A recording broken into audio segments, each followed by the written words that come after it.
Hi everyone, Kareen Erbe here with Broken Ground, and today I want to talk to you about my top 3 questions to ask when designing your homestead. So these are helpful questions to ask at the beginning of your design process, but even if you've gone down the road of some of your site planning, there's still helpful questions to revisit. So my first question, and the absolute most important question that you should ask yourself when engaging in designing your homestead is, what are your goals for your site?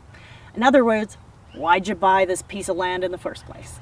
Or this yard, or this house, or this property in the first place? So what are your goals for your site?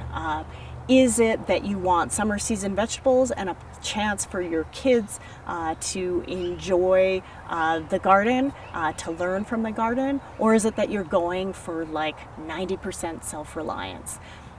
Those landscapes will look very different, even if your starting point is the same site.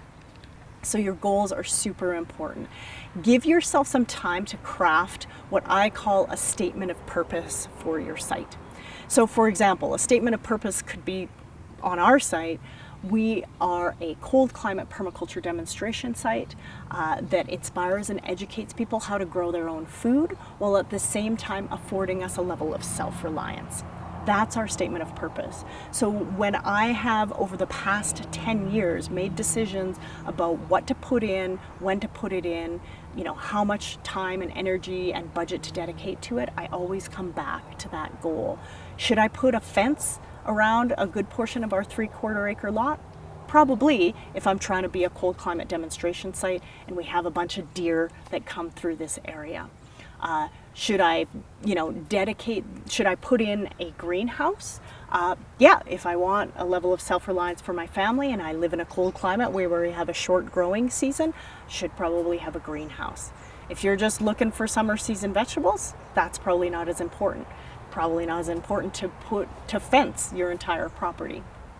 So again, you want to think about your goals around growing food, around gathering sites, around how you want to use your site. Permaculture design is all about life design and designing a life that you want for yourself and your family. And so dedicating some time to really looking at what your goals are is super important. So the second question you should ask yourself is, what kind of time do you have to dedicate to your site? Think about it on a daily basis or a weekly basis. Are you envisioning that you'll be in your garden 1 hour a day? Are you able to do that? Or is it more like 2 hours a week? Right? Again, a landscape can be 1,000 different things. And if I design a landscape for a client and they say I have 2 hours a week versus 10, those landscapes look very different. And so it's really important for you to understand what kind of time commitment you have. One thing that I think people underestimate, because we've been so kind of disconnected from our food systems, is the amount of time and energy it does take to grow your own food. And while there's a certain amount, especially in perennial systems, where once it's installed, you don't have as much, you don't have as much work to do, there's always some maintenance to be done. So it's important to be realistic about that. So really understanding what your time is, your time commitment is. Now, if your goal is 90% self-reliance and you only have 5 hours a week to dedicate to your garden, but that's really what you want, then what you do is you put systems in place to help support you. So does that mean an automated watering system? Does that mean you host potlucks once a month where you have work parties and you feed everybody there? Really, you can build in social systems and also irrigation system, automated systems on your site that will help you with saving time. But really think through that time frame. Also knowing that there are certain times of year where it's very intensive and others when it's not. Obviously, and if you're in a cold climate in the wintertime, you're not doing much except planning, right? But early in the spring, you want to dedicate way more time in terms of the planting season and the prep season.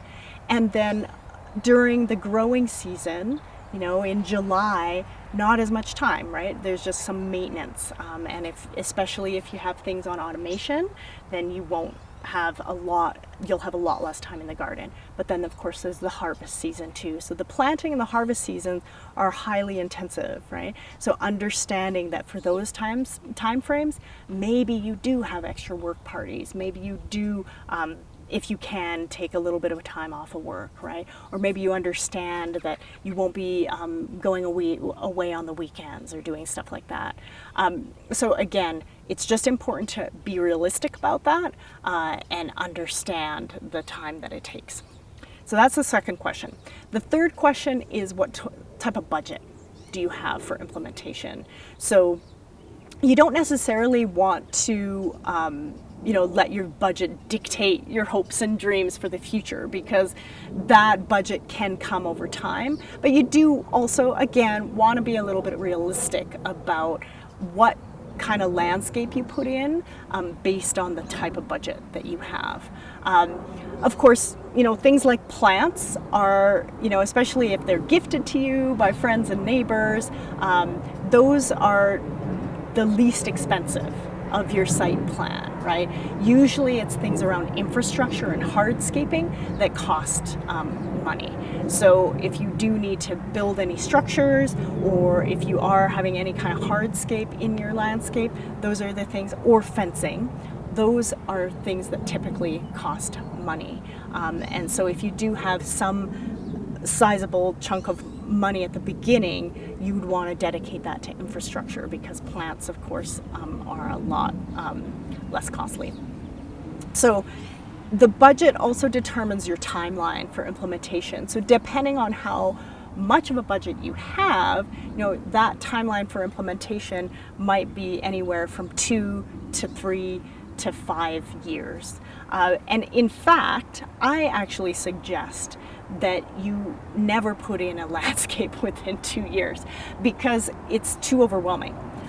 Depending on the scope and the scale of your project, it's a little bit too overwhelming if you put in everything at once, because you do want to grow into your garden and understand the time and energy it takes to maintain certain systems before putting in a whole new system. So I'd highly recommend that you not put in a 500 square foot garden and a huge food forest in year one, right? These are things that you want to implement over time so that you're not overwhelmed. So the budget is going to determine your timeline for implementation. So again, what are your goals? What kind of time do you have? And what kind of budget do you have? If you take a little bit of time, just 2 or 3 hours, to sit with those questions, I guarantee you that that's going to help inform your design process and make your site plan far more realistic. So let me know if you have any questions, and thank you so much for watching.